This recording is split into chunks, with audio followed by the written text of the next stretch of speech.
Bonsoir. Vous est-il déjà arrivé de faire un rêve tellement réaliste que vous aviez du mal à savoir si c'était seulement un rêve ou la réalité, ou alors de vivre des moments dans votre vie de tous les jours et avoir cette sensation étrange de l'avoir déjà vécu? C'est précisément ce genre de situation que vivent certains personnages dans les chroniques de minuit. Bienvenue à vous, voyageurs de la nuit. Installez-vous confortablement. Préparez-vous pour un voyage au cœur de l'imaginaire et du monde des rêves. Je vais vous raconter l'histoire d'Emma Winston.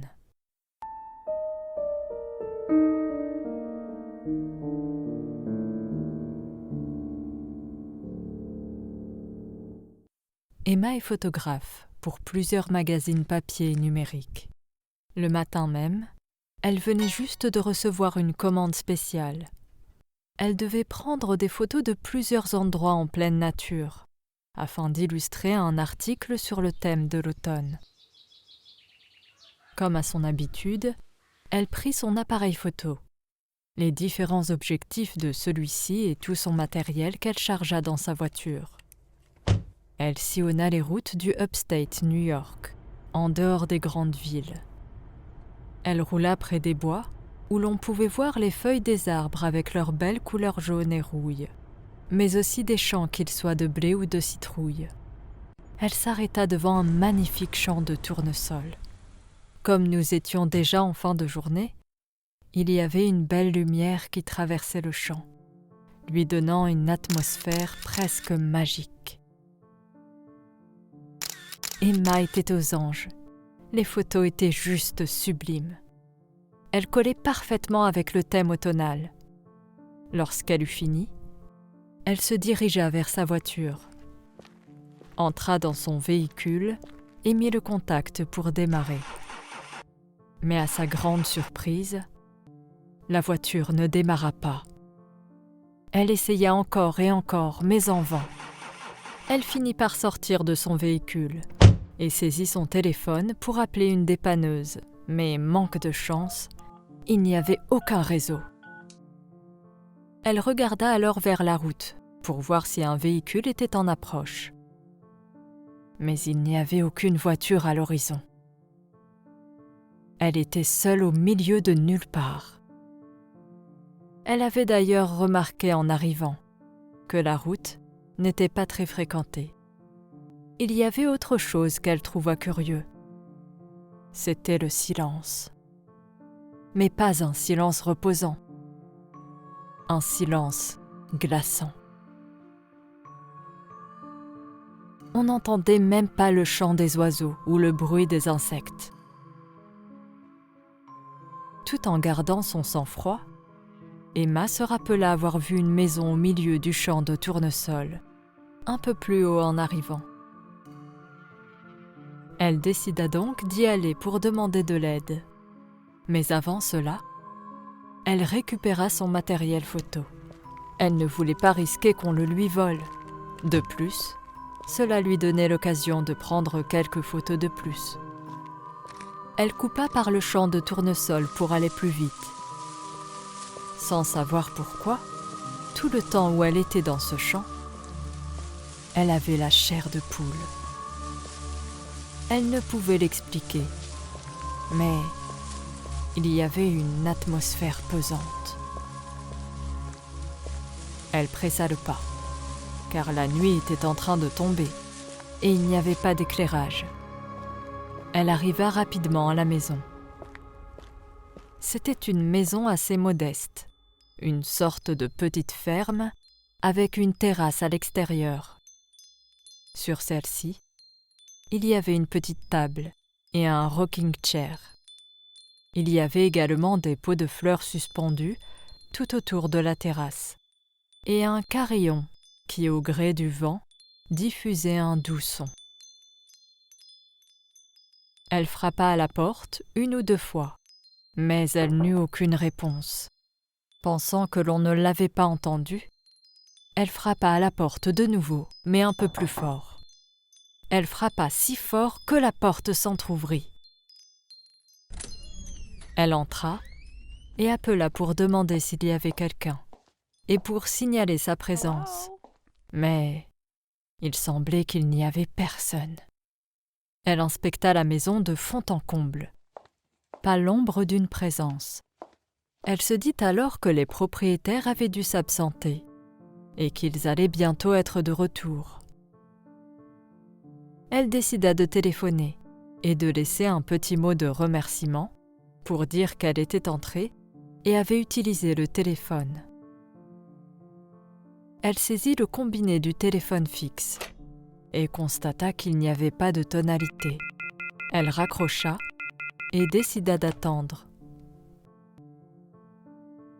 Elle resta scotchée à la fenêtre qui donnait sur la terrasse et sur l'entrée, espérant apercevoir les habitants de cette maison arriver à son secours. Mais la seule chose qu'elle remarqua était le rocking chair qui basculait tout seul. Elle trouva cela étrange, mais pour se rassurer, elle se dit que c'était sans doute le vent qui le faisait bouger. L'attente se fit de plus en plus longue. Personne n'arriva. Bercée par la musique du carillon, elle finit par s'endormir sur le canapé. La nuit ne fit pas de tout repos. Elle enchaîna cauchemar sur cauchemar. Elle se voyait dans le champ de tournesol et quelqu'un était à sa poursuite. Dans son cauchemar, elle courra se réfugier dans la maison. Mais même à l'abri, elle se sentait encore plus oppressée. Et toujours dans ce même rêve, elle dormait sur le canapé et se réveilla brusquement. Et tout autour d'elle, elle voyait des ombres qui semblaient chuchoter et l'observer. Puis, elle se réveilla réellement en sursaut et en nage. Le soleil commençait tout juste à se lever. Elle était toujours seule dans la maison et n'avait trouvé aucun moyen de contacter qui que ce soit. Elle décida donc de retourner à la voiture. Qui sait, se dit-elle.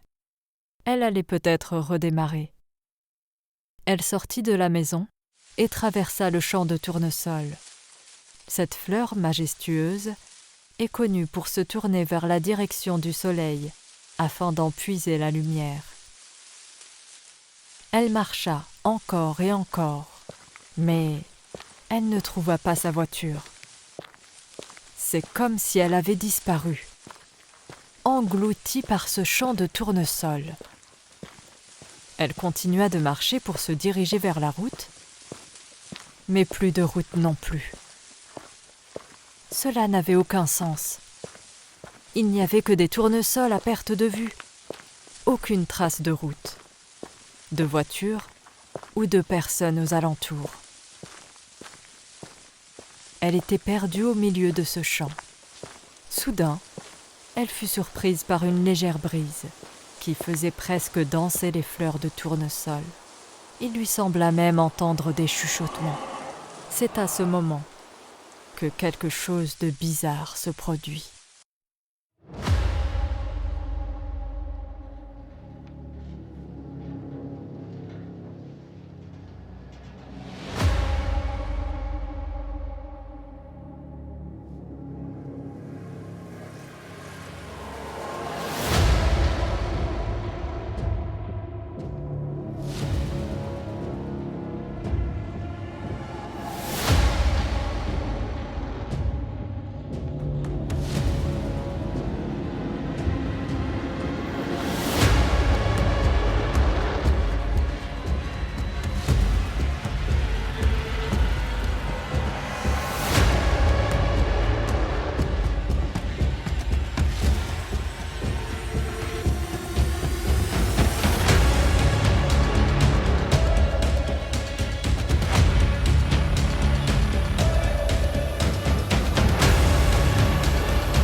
toutes les fleurs de tournesol se tournèrent vers elle, d'un coup, comme pour l'observer. Emma en eut des frissons. Elle trouva cela étrange et peu rassurant. Elle décida de retourner dans la maison. Comme à son habitude, Emma essaya de rationaliser la situation. Elle était tiraillée par la faim. Et donc, elle se dit que peut-être avait-elle eu une hallucination. Elle trouva un paquet de biscuits dans sa sacoche, qu'elle ouvrit pour apaiser son estomac qui criait famine. Avec la lumière du jour, elle put mieux voir l'intérieur de la maison. La déco datait au moins des années 90. Sur une photo, il y avait un vieil homme sur son tracteur, au milieu du champ de tournesol. Elle prit son appareil à photo numérique et prit quelques photos de la maison. Puis, elle sortit sur la terrasse et cria en demandant s'il y avait quelqu'un qui pouvait l'entendre. La seule réponse qu'elle eut était l'écho de sa propre voix. La situation commençait à devenir préoccupante. La voilà prisonnière de cet endroit et Emma n'avait aucune idée de comment faire pour se sortir de cette situation. Elle alla regarder dans le tiroir d'un meuble et trouva le nom d'Abe Taylor sur des documents. Apparemment, ce terrain lui appartenait. Il y avait également des photos d'Abe. Il semblait avoir gagné un concours agricole. Il tenait dans ses mains une coupe et dans l'autre le carillon qui était accroché sur la terrasse. Ce devait sûrement être un des prix du concours. Emma resta dubitative. Parmi tous les documents, aucun n'avait une date récente. Cela piqua sa curiosité. C'était comme s'il avait brusquement disparu. Et le fait qu'elle-même se retrouve prisonnière dans cet endroit n'était peut-être pas une coïncidence. Elle prit son appareil photo pour voir les premières photos qu'elle avait prises en arrivant. Elle fit défiler les photos, et là, elle resta figée un instant, les yeux rivés sur son écran, comme si elle n'arrivait pas à croire ce qu'elle voyait. Sur ces photos, il y avait des personnes avec un air inquiet dans le champ, et même dans la maison. Cela était tout simplement impossible, car au moment où elle avait pris ces photos, il n'y avait personne. En faisant défiler plusieurs photos d'un même endroit, on avait l'impression que les photos s'animaient et que ces personnes voulaient la prévenir de quelque chose. Peut-être essayait-il de lui dire de ne pas entrer dans la maison. Mais malheureusement pour elle, ces personnes n'étaient pas visibles à l'œil nu. Elle ne pouvait les voir qu'à travers l'objectif de son appareil photo. Elle eut soudain une idée. Peut-être que ces personnes étaient tout comme elle, arrivées dans ce lieu, et qu'ils en furent prisonniers. Elle demanda à voix haute à ces personnes de lui dire comment faire pour sortir de cet endroit. Elle prit une série de photos en rafale. Puis, sur son écran LCD, elle visionna les clichés. Une femme tenait une feuille de papier où était noté « Le carillon ». Emma eut du mal à comprendre. Puis, elle lut la suite sur les autres photos. Apparemment, les personnes coincées dans cette maison soupçonnaient que le carillon était la cause de tous ces événements. Elle décida d'aller sur la terrasse pour observer ce carillon et voir ce qu'il avait de si particulier. Le carillon avait l'air plutôt quelconque, mais en y regardant de plus près, Emma aperçut des symboles étranges gravés dessus. Cela ressemblait à des runes, des symboles que l'on retrouve dans la culture celtique. Emma retourna dans la maison et prit d'autres photos de la pièce à vivre complètement vide. Puis, Elle visionna les photos tout juste prises. Il y avait un attroupement de personnes tenant des feuilles en papier avec des messages. Une des personnes prises au piège était professeur de physique. Et le moins que l'on puisse dire est qu'il avait une théorie intéressante. D'après ce qu'elle pouvait lire,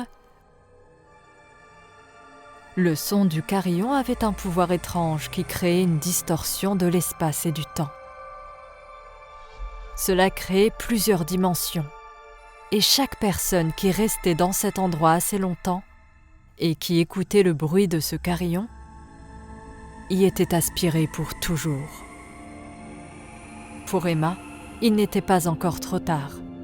Elle n'avait pas encore rejoint les gens qu'elle voyait sur la photo. Elle demanda à nouveau que devait-elle faire avec ce carillon. Puis, sur une photo, un homme lui dit de le décrocher et de le détruire. Car tant qu'il était accroché, le vent qui soufflait aidait à diffuser le bruit de celui-ci. Emma se dirigea vers la terrasse. Elle essaya de décrocher le carillon et soudainement, le vent se mit à souffler très fort, intensifiant le bruit de celui-ci. Emma tenta de l'immobiliser pour l'empêcher de faire du bruit.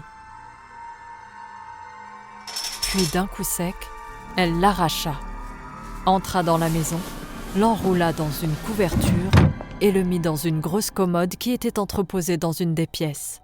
Elle soupira de soulagement, mais ce soulagement ne fut que de courte durée. De nouveau, elle pouvait entendre le son du carillon. Fébrile, elle ouvra la malle et déroula la couverture. Mais rien.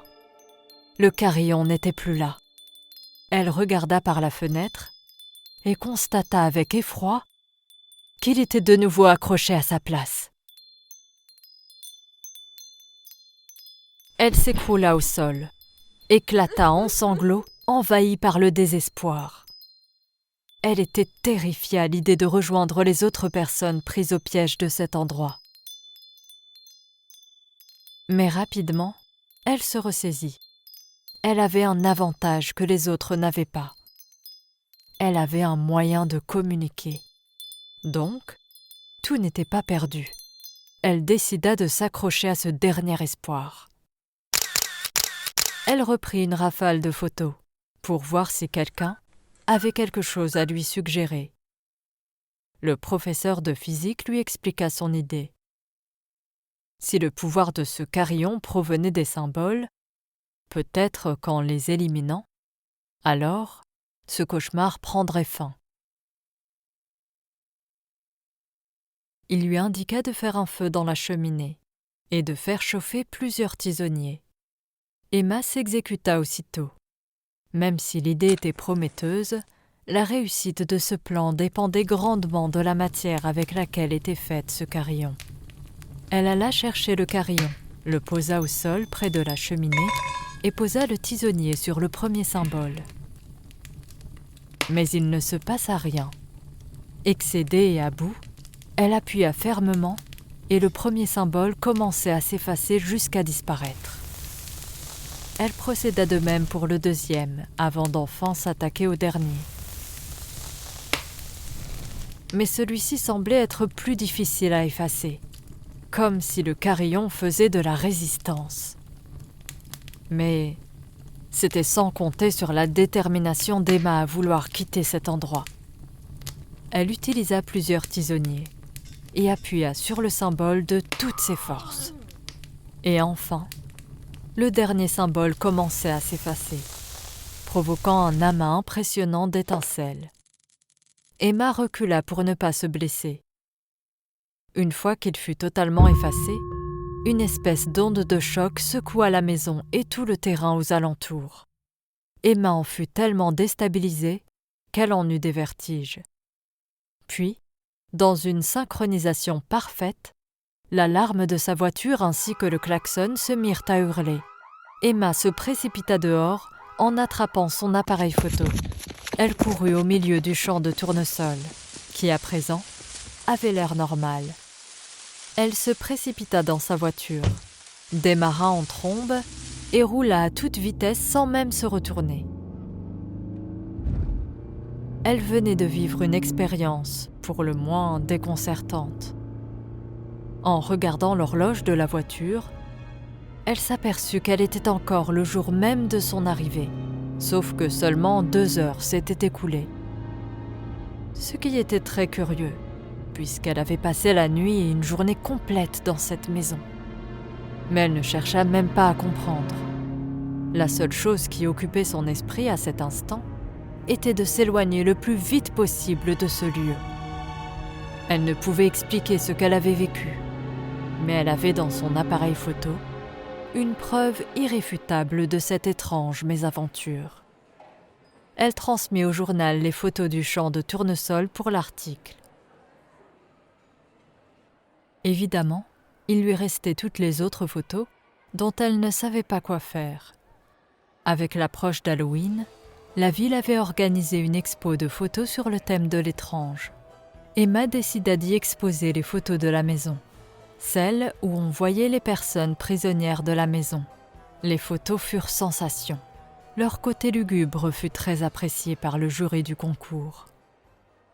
Et bien qu'elle ne s'y attendait pas le moins du monde, elle gagna un prix. Et quelle ne fut pas sa surprise de découvrir ce fameux prix. Il ne s'agissait ni plus ni moins que d'un très joli carillon.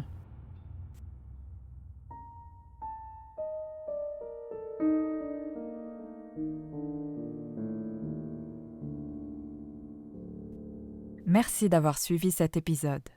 Si vous avez apprécié la vidéo, n'hésitez pas à mettre un pouce bleu et à vous abonner. Quant à moi, je vous dis à bientôt pour un nouvel épisode des Chroniques de minuit.